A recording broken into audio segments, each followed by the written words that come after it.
Hi, I'm John Stevenson, and we're going to be looking at the book of Zechariah in our continuing survey of the Old Testament. You remember we talked about the last three books of the Old Testament, Haggai, Zechariah, and Malachi, and we described these three as the post-exilic prophets. That is, these are the prophets that prophesy, they minister after the Israelites have come back from the Babylonian captivity. So they're back in the land of Judah, and it's in that setting that we see these prophecies. The temple has been rebuilt. In fact, we remember that Haggai and Zechariah prophesy, and as a result of their prophesying in Ezra chapter 5, the Jews continue and complete the work of rebuilding the temple. And we saw that Haggai addresses that issue directly, but now we're going to look at Zechariah, who addresses it in a far different way. He does it through dreams and visions. Zechariah chapters 1 through 6, and we'll look at the rest of Zechariah under a separate heading, but it begins with 8 visions, and notice that there is a certain symmetry to these visions that we have in chapter 1 verse 1, 4 horsemen. When we get down to chapter 6 verse 1, there's going to be corresponding to that 4 chariots. In chapter 1 verse 18 we have horns and smiths, and these are signs of judgment. Likewise, we have in chapter 5 verse 1 a flying scroll, signs of judgment. And then in chapter 2 verse 1 there's a measuring line, and the warning there is to flee Babylon because some bad things are going to happen in Babylon. Likewise, in chapter 5 verse 5 there's a vision of a woman and a basket, and that represents Shinar, which is just another name for the land of Babylon. And then right in the middle of this section, in chapters 3 and chapters 4, we have 2 people who represent the people of God. First, Joshua the high priest. This isn't Joshua who brought the walls of Jericho down. This is another Joshua, much later in history. He's the high priest of the Jews. And then there is also Zerubbabel, the descendant of King David. Although Zerubbabel himself is not a king, he is a governor, he's a leader, but he's not a king. And we see him in a vision with a golden lampstand. Those are temple visions in the middle. Well, let's start in chapter 1 verse 8 where Zechariah says, I saw at night, and behold, a man was riding on a red horse, and he was standing among the myrtle trees which were in the ravine, with red, sorrel, and white horses behind him. So the vision begins where there are 4, can I call them 4 horsemen, 4 horses with different colored horses. Then I said, My Lord, what are these? And the angel who was speaking with me said to me, I will show you what these are. Here they are. And the man who was standing among the myrtle trees answered and said, These are those whom the Lord has sent to patrol the earth. So they answered the angel of the Lord who was standing among the myrtle trees and said, We have patrolled the earth. These are God's spokesmen. These are God's messengers. And they go out and they patrol the earth, and their report is they come back to the Lord, and behold, all the earth is peaceful and quiet. This was a quiet time in the history of the world. Relatively quiet.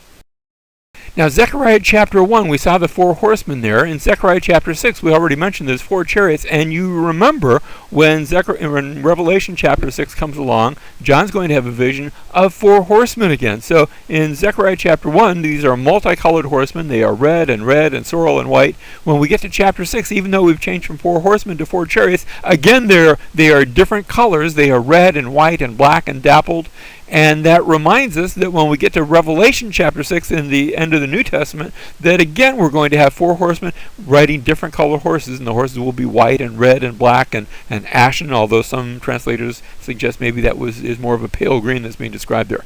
In in Zechariah chapter 1, these 4 horsemen are sent out by God to patrol the earth. And they come back and they say everything is peaceful and quiet. And likewise in Zechariah chapter 6, we read that these are 4 spirits of heaven going out to patrol the earth. In other words, these are God's horsemen or God's chariots. And they go forth, and you get the same sense. Everything is still sort of peaceful. It might not say that way, but it is right now. Revelation chapter 6, when those 4 horsemen go out, everything is not peaceful. It is not nice. There's war, and there's conquest, and there's famine, and there's death, and lots of bad things. These are called by the 4 living creatures around the throne, and they're going out to represent the Lord again and to do His work and His will. Now we come to Zechariah chapter 3, and now we see again one of those people visions. Chapters 3 and chapter 4 are going to have that. Chapter 3 will be Joshua. Chapter 4 will be Zerubbabel. In chapter 3, verse 1, then he showed me Joshua the high priest standing before the angel of the Lord. And there's another person there. And Satan was standing at his right hand to accuse him. There's a play on words here. Ha-Satan is the Hebrew there. The enemy, we could translate it, or the accuser standing at his right hand to enemy him, to accuse him, lesitnu, and it's the same word, just with a slightly different arrangement, but it's exactly the same word. So there's a play on words here. Satan is the accuser. His name means that. He is the enemy, and he's here to be the enemy. Verse 2, and the Lord said to Satan, the Lord rebuke you, Satan. Indeed, the Lord who has chosen Jerusalem rebuke you. Is this not, speaking of Jerusalem, is this not a brand plucked from the fire? Now Joshua, and here's the problem, Joshua was clothed with filthy garments and standing before the angel. You know, it's one thing when Satan falsely accuses you. It's another thing when he accuses you and there is some justification to the accusation. Because here's Joshua, he's clothed with filthy garments. His garments aren't supposed to be filthy. They're supposed to be spotless. They're supposed to be priestly garments. And yet they reflect something wrong with them. Remember that Joshua does what a priest always does. He's representing the people to God. And his garments are filthy because the people whom he has represented themselves are filthy. They have sinned. We have all sinned. We've all fallen short of God's glory. Verse 4, and he spoke and said to those who were standing before him, saying, remove the filthy garments from him. And again he said to him, see, I have taken your iniquity away from you, and will clothe you with festal robes. So the filthy robes are removed from Joshua, and he is given new robes. It's a picture of what God has done to his people. He has removed our robes of filthiness. He has removed our sin, and he has clothed us with wonderful robes of delight. We are clothed now in the very righteousness of Jesus Christ through faith in him because of his work upon the cross. So this is looking ahead to that forgiveness that they would enjoy. It reminds us in Revelation chapter 19, verses 7 and 8, where we have that wonderful vision of the marriage of the Lamb. Let us rejoice and be glad and give the glory to him, for the marriage of the Lamb has come, and his bride has made herself ready. It was given to her to clothe herself in fine linen. Where did she get the fine linen? The Lord provided it, bright and clean, for the fine linen is the righteous acts of the saints. Notice these are the things that we do, and yet we do them because the Lord has provided them in our lives. Zechariah chapter 3, verse 8, now listen, Joshua the high priest, you and your friends who are sitting in front of you, they are men who are a symbol. If you didn't get that this was symbolic, we're going to be told right here that it is. These are a symbol, for behold, I am going to bring in my servant, the branch. That is something that has been referenced earlier in the prophets. Isaiah chapter 4, verse 2, in that day the branch of the Lord will be beautiful and glorious, and the fruit of the earth will be the pride and the adornment of the survivors of Israel. Likewise, Jeremiah chapter 23, verses 5 and 6, behold, the days are coming, declares the Lord, when I will raise up for David a righteous branch, and he will reign as king and act wisely and do justice and righteousness in the land. In his days Judah will be saved, and Israel will dwell securely, and this is his name by which he will be called the Lord our righteousness. Where do we get the righteous robes? Here it is, from the Lord who is our righteousness. But notice the picture here. The picture is of a branch, and it is a branch from David. You see, it's describing, the picture is of a tree, a great and wondrous tree that has been chopped down. And the line of David likewise has been chopped down. The kings are now at an end. There are no more kings of Judah, because they have been carried off into captivity. And even when they come back from captivity, again there are no kings of Judah.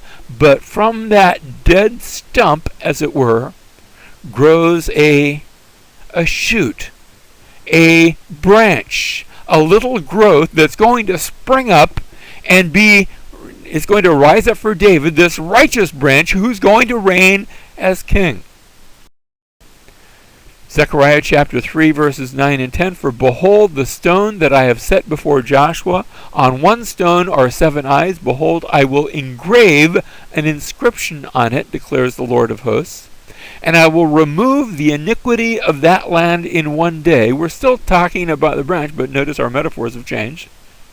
Verse 10, in that day, declares the Lord of hosts, every one of you will invite his neighbor to sit under his vine and under his fig tree. That's symbolic language for the good old days. Back when in Solomon's day it was said that things were so nice that everybody was able to be under his vine and under his fig tree. And so it's described again in the future when the Lord comes, when this righteous branch comes, on whom will have an inscription engraved.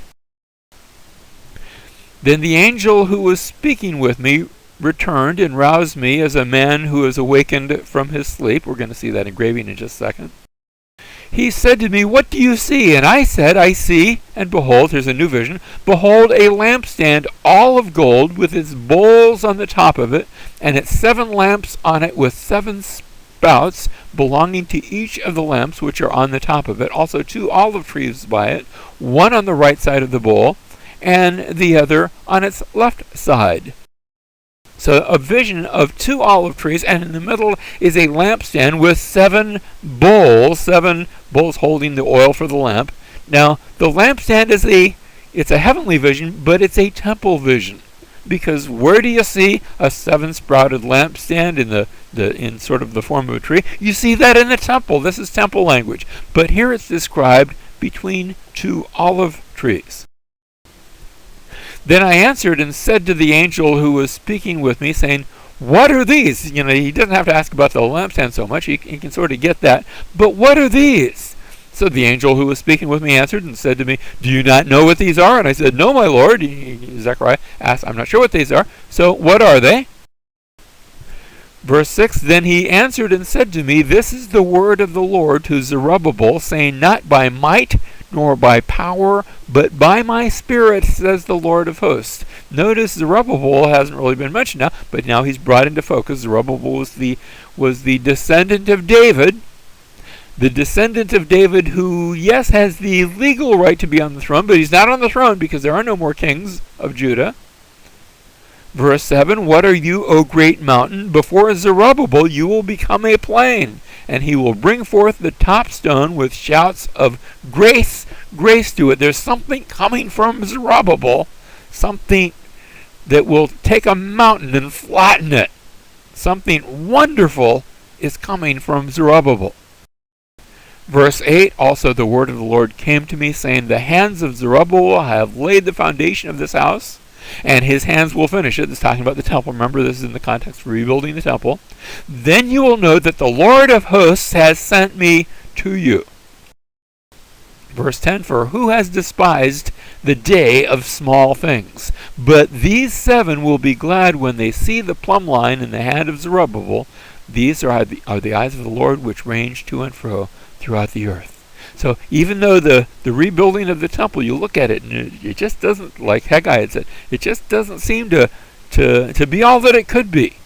But it's a small thing that will give rise eventually to a great thing. And notice we're talking both the physical temple that was being built there, but I think there's more than that. I think there is a spiritual temple that's going to be built, also coming from Zerubbabel, not that he will personally build it, but that will be one of his descendants, that righteous branch, that one who would stand up in the temple many years later and who would say, destroy this temple, and in 3 days I will rise it up. And of course he was speaking of the temple of his body, and that was the ancestor of Zerubbabel.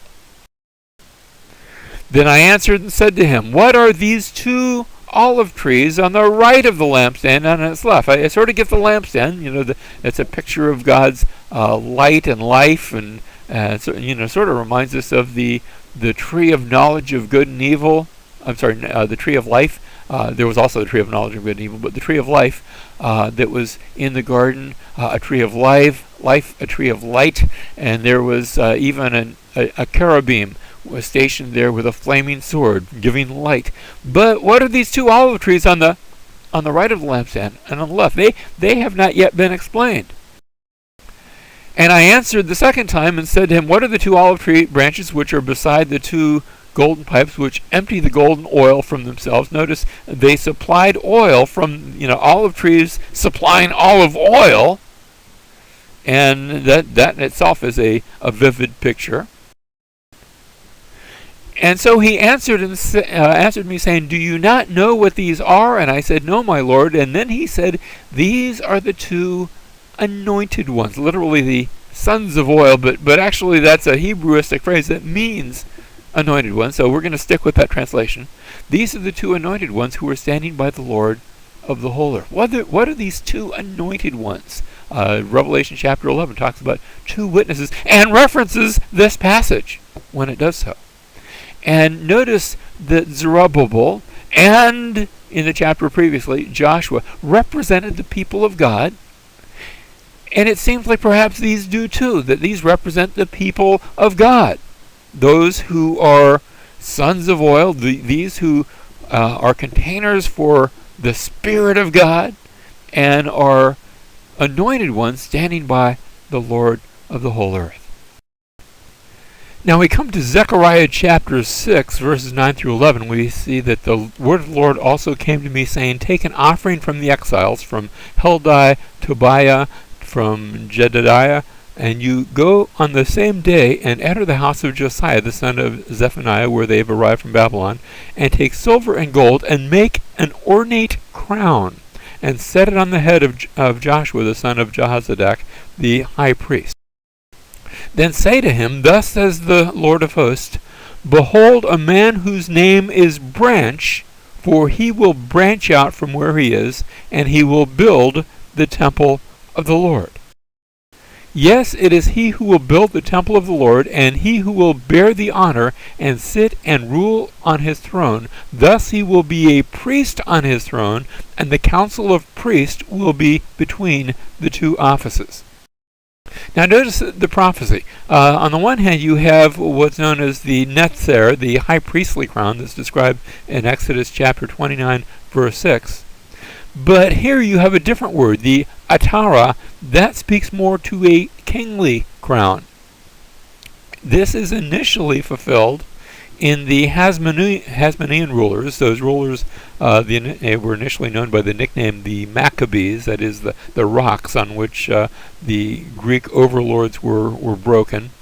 But their family name were the Hasmoneans, and this was a priestly tribe that rose up after the temple had been desecrated. Remember we talked about that story back in Daniel chapter 11. And this was fulfilled by these priests who took on the role of rulers and eventually became known not just as priests, but kings as well. However, I think ultimately it's fulfilled in the person of Jesus. He is the ultimate priest-king. First of all, we notice the promise that he will branch out, or I think a better translation might be, he will sprout up. Again, the image is of a tree that's been cut down, and from that stump branches out or sprouts up or grows up this little twig that becomes a great tree. And Jesus is the one who springs from the broken stump of Jesse, the fallen house of David, and rebuilds that to become the new king. He will build the temple, chapter 6, verse 13. And of course, Jesus was able to stand in the temple in Jerusalem and say, destroy this temple, and in 3 days I will raise it up. And of course, he was speaking of the temple of his body. He will rule, and Jesus both came to do that and will come again to do that. We're told in the New Testament that there's coming a day when every knee will bow and every tongue will confess that he is Lord. He will be both priest and king. In fact, we could add to that prophet, priest, and king, but here in this prophecy, the two offices that are being described are that of priest and that of king, and Jesus fulfills both of them. Those who are far off will come and build the temple, chapter 6, verse 15 of Zechariah, and we are part of that group who is far off. And the New Testament talks about how we are the building blocks. We are the living stones that are being built into a grand and glorious holy temple. And so we conclude in verse 15, those who are far off will come and build the temple of the Lord. Now, the latter part of Zechariah, we had the 8 visions that we've already looked at in chapter 1 through 6. In chapters 7 through 12, we have 2 sermons. There's a call for true justice and a promise of future restoration. And then 2 burdens. There's judgment on the enemies of Israel, and then the coming of the Lord. And that's that last part that we were going to look at and focus on right now. Zechariah chapter 14, verse 1, Behold, a day is coming for the Lord, when the spoil taken from you will be divided among you.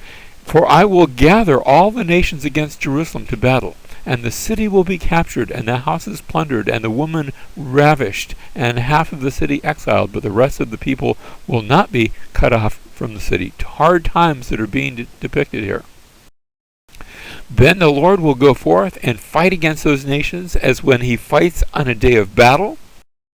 In that day his feet, speaking of the Lord, his feet will stand on the Mount of Olives, which is in front of Jerusalem on the east, and the Mount of Olives will be split in its middle from east to west by a very large valley, so that half of the mountain will move toward the north and the other half toward the south.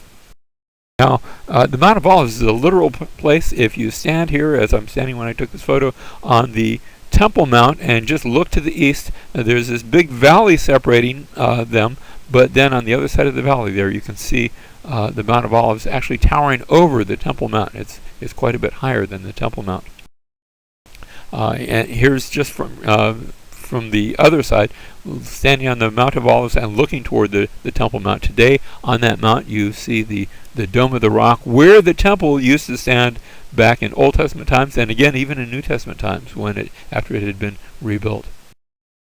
Now, some interpretations of this passage. The first 2 are historical views, and I think perhaps that they might be indeed a foreshadowing of this prophecy. I'm not sure that the entire prophecy is fulfilled in that, but first of all, there is what we can call the Esther incident. In Esther chapter 9, we read of a great conflict that arose against the Jews, and of course the whole book of Esther is talking about that, where the Jews were going to be exterminated, and at the end the Jews are allowed to defend themselves, and it might be that this prophecy foreshadows a bit of that.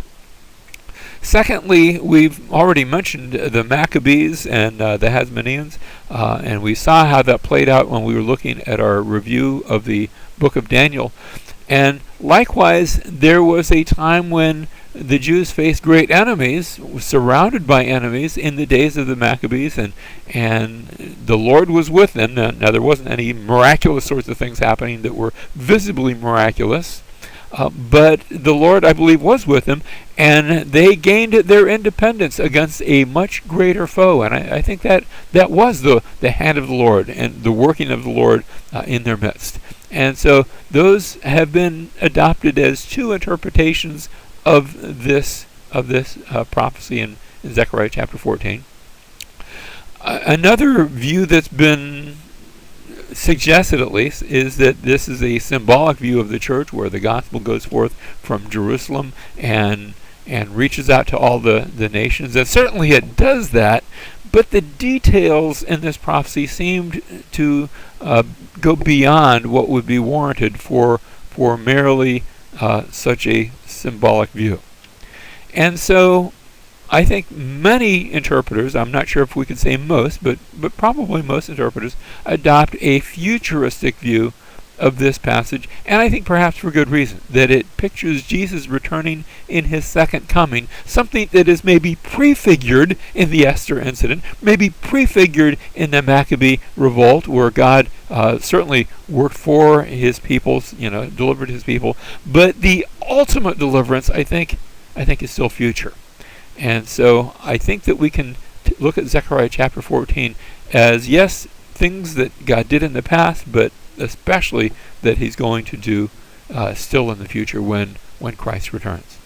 You will remember that in Acts chapter 1, when Jesus was caught up into the heavens, and 2 men robed in white I take them to be perhaps angelic angels. Messengers appeared to the disciples and said, "Why do you stand gazing up to into heaven? The same Jesus who has been taken up, so in the same manner will come again." And if it's indeed the same manner, Acts chapter 1 tells us that that took place on the Mount of Olives.